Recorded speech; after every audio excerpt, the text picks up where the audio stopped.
right, let's get started. Thank you everyone for joining us this morning and for your understanding and flexibility for our postponement from Friday. I'm Anita Kasey, the Deputy Public Affairs Manager for the Department of Natural Resources and Parks.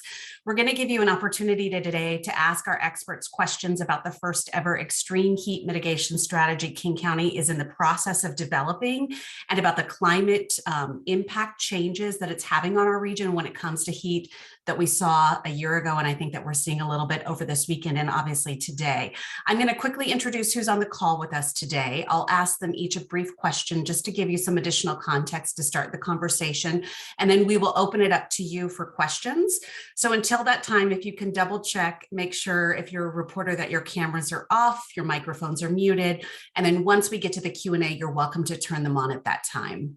So on the call this morning, we have King County Executive Dow Constantine, Dr. Jeff Duchin, Health Officer, Public Health, Seattle-King County, Lara Whiteley-Binder, Climate Preparedness Program Manager and part of the King County Climate Action Team, Brendan McCluskey, Director, King County Office of Emergency Management, and Karia Wong with the Chinese Information and Service Center and a member of the Climate Equity Community Task Force. The spelling of everyone's names is included in the media advisory that your newsrooms received this morning. So before our experts weigh in, we invited Executive Constantine here this morning just to talk with us for a quick minute, because we know what an important issue is climate change is for him personally, and also because of experience that he had last summer sort of leading through what ended up being our biggest ever climate disaster in our region. Good morning.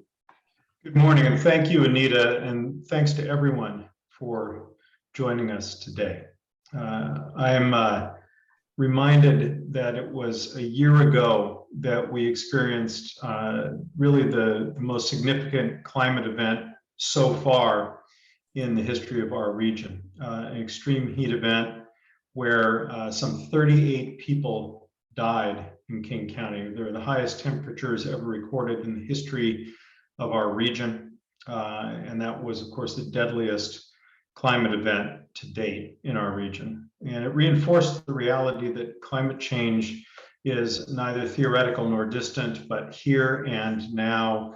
And regardless of how well we do from this point forward in our response, is going to continue to get worse. Now, we have an obligation to, as rapidly as possible, reduce our carbon emissions as a government and as a region. We have an obligation to figure out ways to sequester as much carbon as possible, including by preserving and making healthy our temperate forests here in the Cascades. But there is no escaping the fact that we are going to, because of the carbon already in the atmosphere and that which will continue to be added, we're going to have more and more of these extreme weather events, including extreme heat events.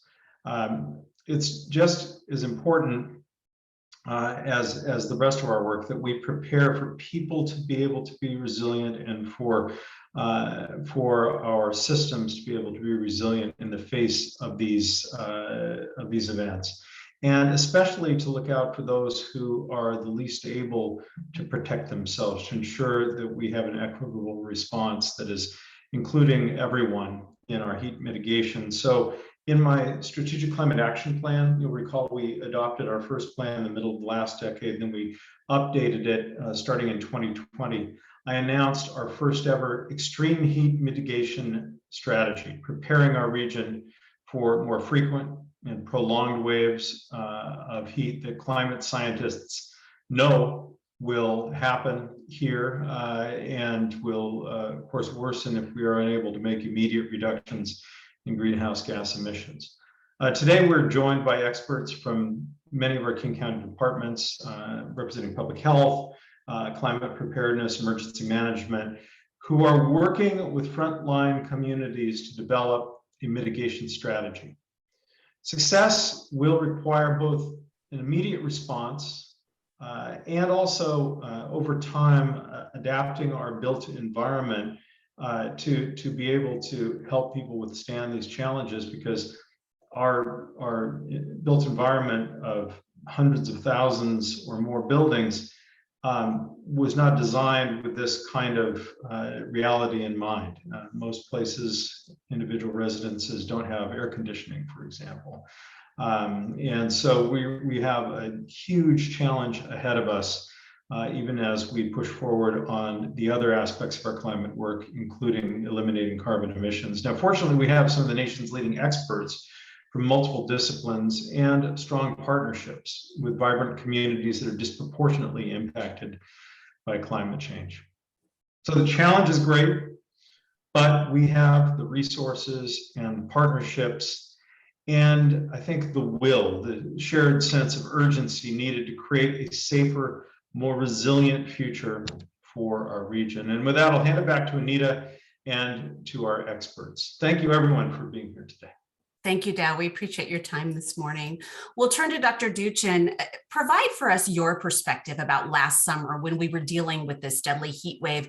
How significant was that heat wave to our area, particularly as it relates to health and to health care? And I'm going to ask you a two-parter here because I know climate change is such a passion for you as well. Put that in context of our region's climate.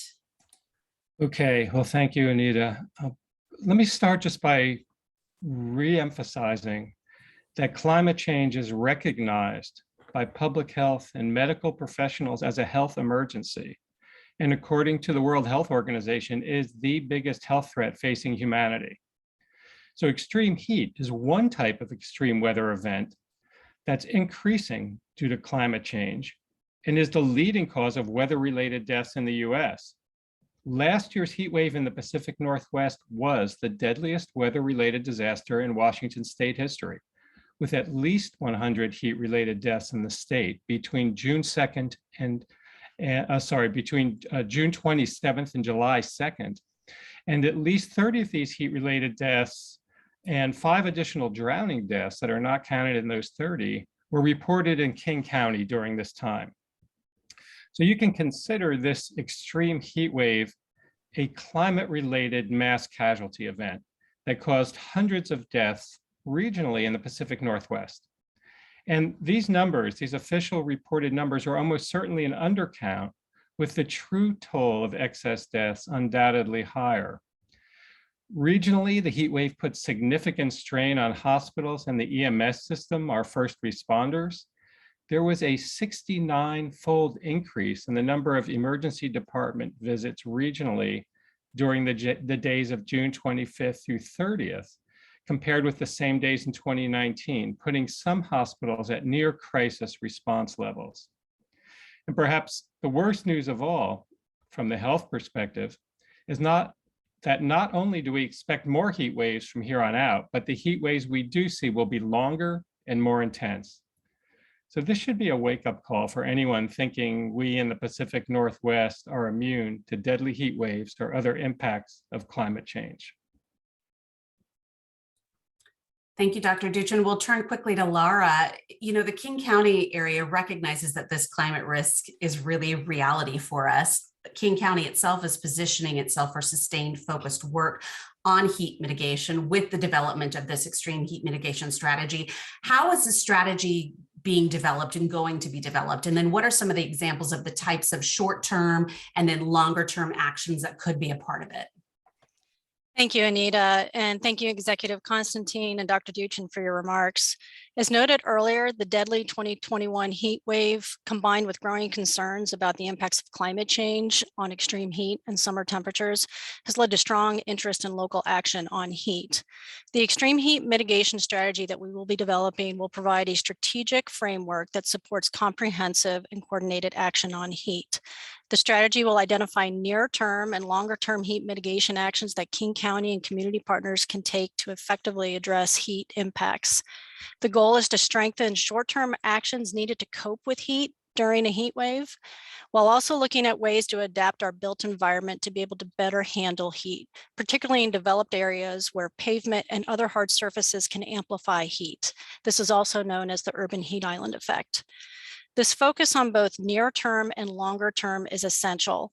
As Dr. Duchin noted, heat is already a challenge for our region, and climate change is only going to make that worse.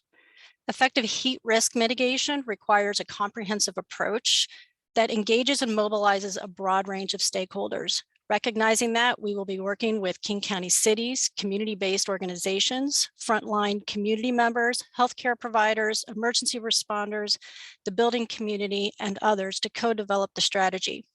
Anticipated focus areas for the strategy include enhancing or expanding urban canopy and street trees, increasing public access to green space, evaluating urban planning policies and codes for opportunities to increase heat resilience, expanding access to energy efficiency retrofits and other opportunities for affordable home cooling, expanding the use of green roofs and other design features that can lower building temperatures, increasing access to cooling locations, including cooling centers, and expanding community-based outreach and technical assistance opportunities focusing on managing heat impacts on health. A focus on equity in this work is essential. We will be partnering with frontline communities, including members of the Climate Equity Community Task Force and community-based organizations who work with heat-sensitive communities in developing the strategy. Thank you for the opportunity to provide a brief introduction to the planned work, and I look forward to sharing the details of the strategy with you in approximately a year. Great. Lara, thank you. Brendan, turning now to you. What did the Office of Emergency and Management experience and then learn during last summer's deadly heat wave that's prepared your team for, I think, days like today? And then obviously we know in the event of another heat wave that it's going to happen at some point in the future for us. Sure, thanks. And thanks for having me here. I think one of the most important things for people is to know that they can get information from somewhere. And so last year's heat wave really taught us that we need to be able to communicate with people and communicate on a coordinated manner using the media, using social media, and using the other tools that we have. So we've already implemented actions that will help get this critical life-saving information out to people. And we're really better prepared now this year than we were than last year for some of these responses, including using our trusted partner network, who are volunteers that help get our emergency messages out to other members of the community, community members who might not speak English as a primary language or might have other ways that they know that they can get information to this community. And so regardless of the language that they speak, and this is the public health information, this is the information that we have about where to find cooling centers or in other extremes in warming centers. And we've also upgraded our emergency alerting capabilities that we can now send messages in 9 different languages instead of just 2. So in addition to English and Spanish, we now are able to send messages in Arabic, Chinese, French, Japanese, Korean, Portuguese, and Russian. And I would certainly like to encourage everybody to sign up for King County alerts at kingcounty.gov/alert. So thanks. Thank you, Brendan. Karia, thank you so much for joining us today. We know that while extreme heat affects everyone, we also know that everyone is not affected equally. It's a deepening racial inequities. What do you personally want to see be a part of this strategy for King County, given what you and your community experienced last summer? Well, last summer, the CID area actually was hard hit by the heat wave, as a lot of the seniors were suffering from the urban island effects. So what happened is their home is actually like an oven because the heat trapped inside. So they all went on the streets and trying to get fresh air and try to be in a place that's cooler.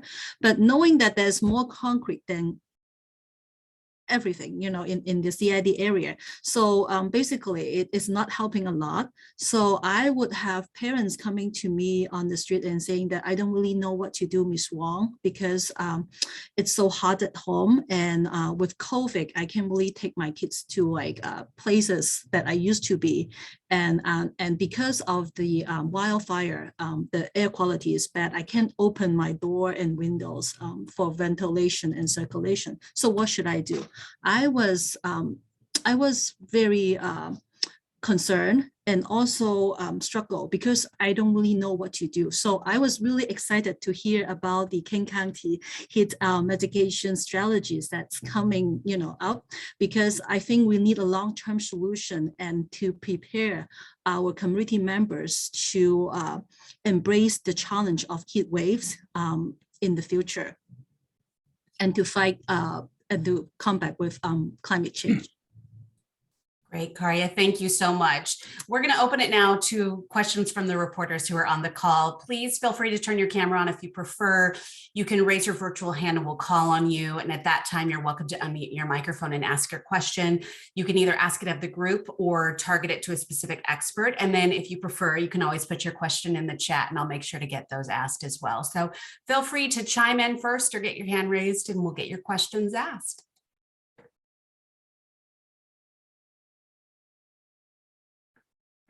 Maybe, let's see who we have.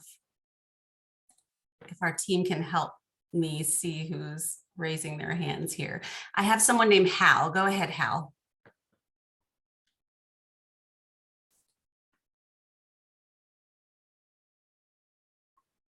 We'll see if we can unmute you.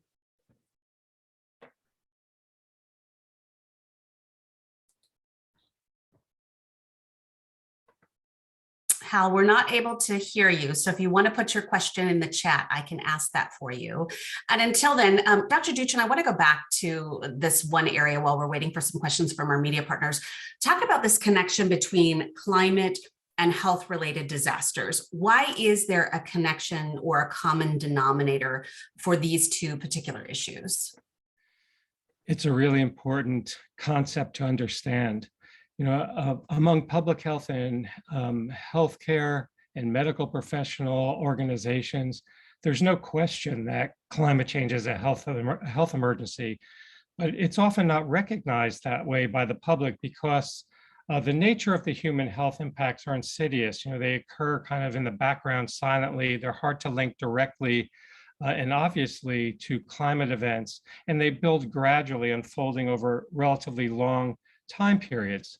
But the American College of Physicians, for example, has said that climate change could pose a catastrophic risk to human health, and a health sense of urgency is warranted to address it.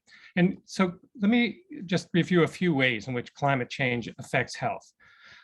Both extreme weather events and long-term environmental consequences of climate change lead to direct human health effects and disruptions of our environment, our physical, biological, and ecological systems. So for example, extreme heat, it causes deaths and serious illness from heat stroke, but also from heart attacks, from exacerbation of chronic lung, heart, and kidney disease. It causes complications in people with diabetes. It can lead to pregnancy complications. One of our colleagues at the University of Washington, Tanya Bush-Isaacson, has shown that prior heat waves are linked to increased hospitalizations and deaths in King County. And another example that people may not think about, the American Psychiatric Association has said that extreme heat has been associated with a range of mental health impacts in research over many years. And these include increases in irritability, symptoms of depression, and an increase in suicide. It can also affect behavior, contribute to increased aggression, incidences of domestic violence, and increased use of alcohol or other substances to cope with stress. I think we should consider the June 2021 heat wave in the Pacific Northwest as a climate-related mass casualty event that caused over 600 deaths likely in the region in 1 week. Now, other impacts of climate change also affect health. Air pollution associated with greenhouse gas emissions can cause exacerbations of asthma, chronic lung disease, heart attacks, strokes, cancer, and premature death from other chronic diseases. Longer and more severe pollen seasons associated with climate change increase allergies and respiratory problems. And there's an increasing number of infectious diseases from ticks and mosquitoes, from fungal pathogens and drug-resistant bacterial pathogens, and waterborne infectious diseases that are also linked to the warming climate. Other extreme weather events, such as increasing droughts, wildfires, and floods, cause injuries and health and economic problems. For example, extreme weather events in the last 5 years alone in the US caused 89 individual billion-dollar climate and weather and disasters, costing over $765 billion in damages and close to 5,000 lost lives. So those are some of the examples of the linkages between climate and health. One other thing that's important to understand, though, and what we realized last summer was that climate change related extreme weather events also have what's called the cascading or threat multiplier effect on our critical infrastructure, such as transportation, energy, and water systems, and can affect hospitals and other essential services, like the manufacturing of food and medication supplies. So there are many, many health impacts of our warming climate, both on our individual health, our population health, and on our community's ability to function during these events, and particularly when there are simultaneous events happening. Thank you, Dr. Duchin. We have some questions in the chat. Hal from the Seattle Times says, what consideration is being given to requiring for large parking lots over a certain size, requiring canopies that could be topped with solar panels as one aspect of a long-term strategy?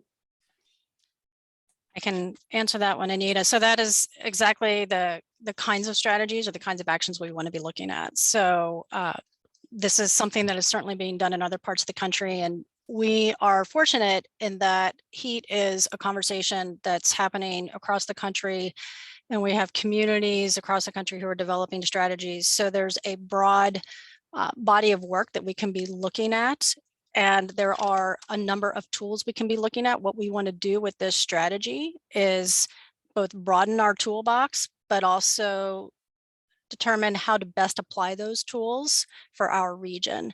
So we will be looking at that kind of an approach, as well as other types of building codes and approaches that we could be taking to help adapt that built environment. Thank you, Lara. Natalie from KUOW asked, it's been a year since the heat dome. Why is it taking so long to begin strategizing? I can answer that one as well. It's come down to a resourcing issue, and we've been working over the last year to secure the resources necessary to get the work done. This is work that requires support for community engagement and other types of analyses. So we wanted to make sure that we have those resources secured. I do think, though, that this is not time. We've not just been sitting around waiting. There's been a significant amount of analysis and institutional learning that's been happening over the last year, reflecting back on the June 2021 heat wave. And that is important information to bring into this conversation, and is really going to help us actually, I think, be able to go deeper into the strategy work, because we were given this opportunity, ironically, to have this event and to learn from it and see where we could be, what worked well, and where we have opportunities to really build in more heat resilience. And following up, her second question is, how are we more prepared for this year outside of more communication to the public? And anyone can answer that, not just Lara. Well, I can start certainly by saying that, internally, our coordination efforts with the cities and within county departments and our other partners has improved since last year. It was one of the biggest things that we learned out of the heat dome. And so we've developed these playbooks, which are plans specific to heat emergencies that are drawn from our already in place all hazards plans.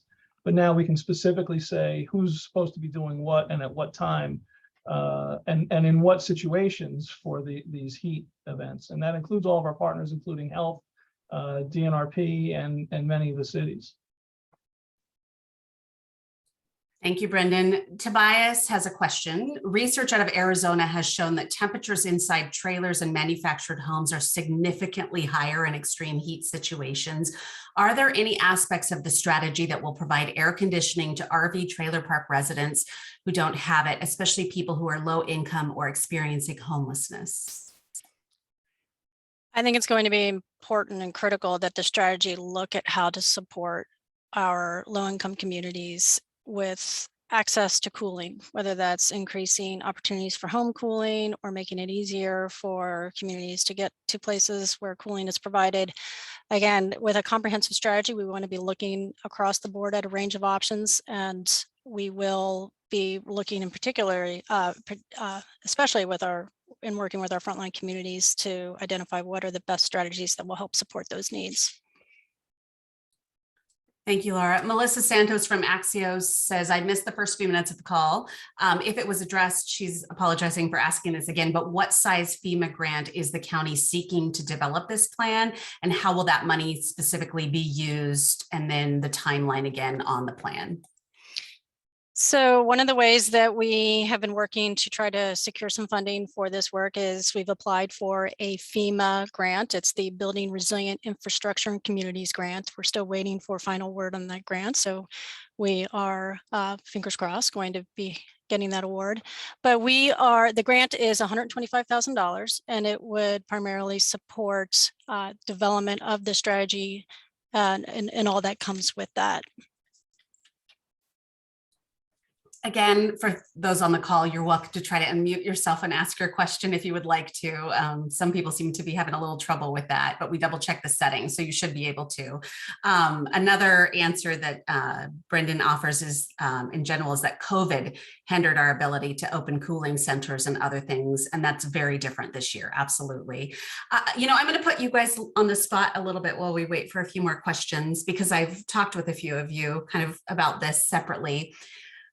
So many of you work on climate change. This is what you've devoted your lives to. This is where your focus has been. So take us back to 1 year ago tomorrow when we hit that 118, 116, 108.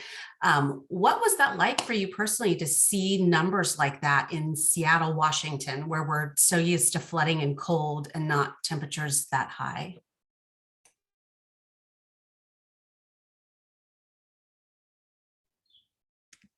Well, I can start.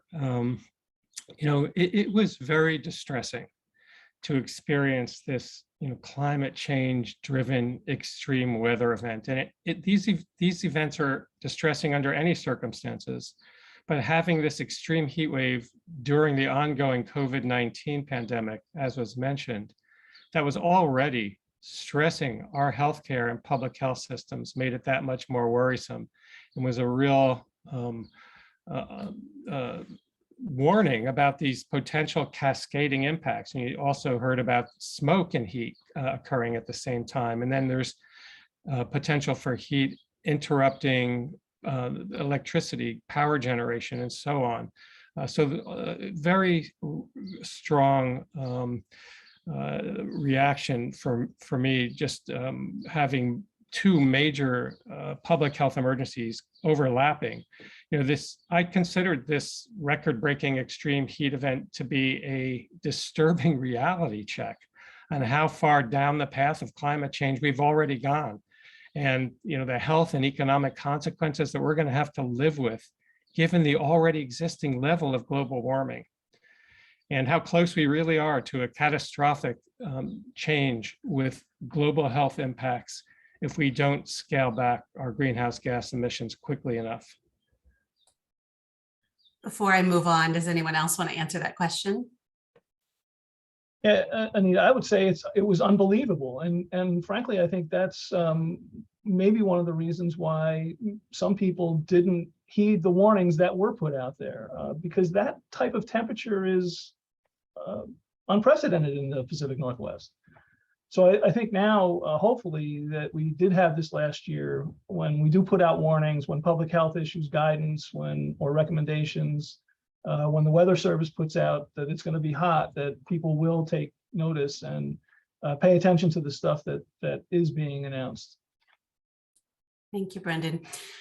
Kristen from King 5 asks, can you discuss specifically the equity issues the state saw last year with heat-related deaths and how they will determine the strategy? And Karia, I know you touched on that a little bit. Anyone on the call is welcome to answer that question, but I would especially love for your perspective on that as well. Well, I think for people who have more resources, they have more options in escaping the heat. But for people that I work with, there's not much choice for them because with their limited resources. So definitely that is equity issues in there. And especially when we're talking about people can actually have options, going to someone's home, which would be cooler. But in our case, a lot of our seniors who live in the CID or the families that we serve, there's no way that they can go.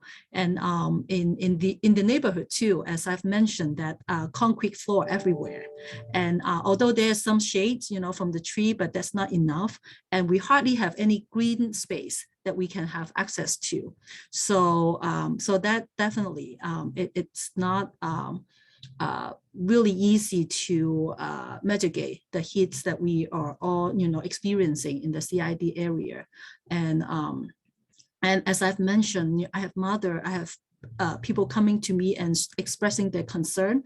And as a community-based organization, I was pretty stressful last year when we have the heat wave. I'm not only worrying about my parents, but also the seniors that we serve in the CID area and also in the Beacon Hill area who lived alone. And they might need support, they might need help, but we might not be able to get to them because of resources issue. And this year, I feel much prepared because we are receiving information from the county and the booklets comes into actually the booklets that, the information, the education materials that come into two forms. One is like more like a published education material. And I also received comic books that we could educate the younger generation about the importance of being able to be resilient in heat wave. So I am very looking forward to the development of this strategy so that we could better help our community member in embracing the challenges of the heat waves. Karia, thank you for mentioning the comics. We'll have the team from Public Health put that link in the chat so you can see what she's referencing. But you are a great segue to Lara, who worked with the city of Seattle last year on the heat mapping project, which identifies those same sort of areas. Lara, talk with us a little bit about how that applies here in this situation. Sure. So last summer, we released the results of a heat mapping campaign that we completed in 2020. And that heat mapping campaign helped us get a better sense of how temperatures can vary across King County based on differences in land use, land type, and geography. The information really gave us a better visual of what we refer to as the urban heat island effect and can help inform where and what types of heat mitigation strategies we may want to employ to help reduce temperatures in those areas. The mapping, I think, confirmed what we already know about urban areas being hotter, but having that map, I think, has been an important visual reminder that this is a very real effect in King County and something that will be integral to our heat response going forward. Great. A quick follow-up question from King 5, the monetary value on the grant. Yeah, so again, the monetary value on that FEMA grant, if we get it, and I would just want to emphasize that we're still waiting to hear back. We don't have it yet. That monetary value is $125,000. I want to emphasize that, we are committed to developing this strategy regardless. The FEMA grant will certainly help and will allow us to accelerate the work and get it done faster. But we are going to be developing this strategy. This is important to the community. And we are also hoping that through the development of the strategy, we can actually help bring more resources to this work. So, for example, by the FEMA grant was really something that's and was really getting the application in was our way of saying to FEMA, this is important work and this is something that we need support from FEMA on to help reduce heat impacts.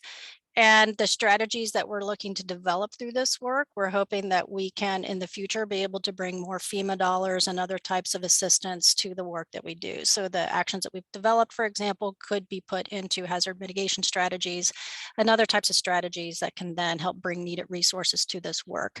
So we are looking at this as an opportunity to help to potentially, we hope, work with FEMA on heat mitigation, but also just in the future to really position us for some longer term sustained investment in heat mitigation strategies. Thank you, Lara. I want to go back to the question about our neighbors who are experiencing homelessness, and maybe Public Health's team can answer on this. really, there is already work happening in that space. Can we talk just a little bit about what this summer is even different from last summer, or maybe what's happening last summer more quietly? I'm sorry, Anita, I'm not sure I understand the question.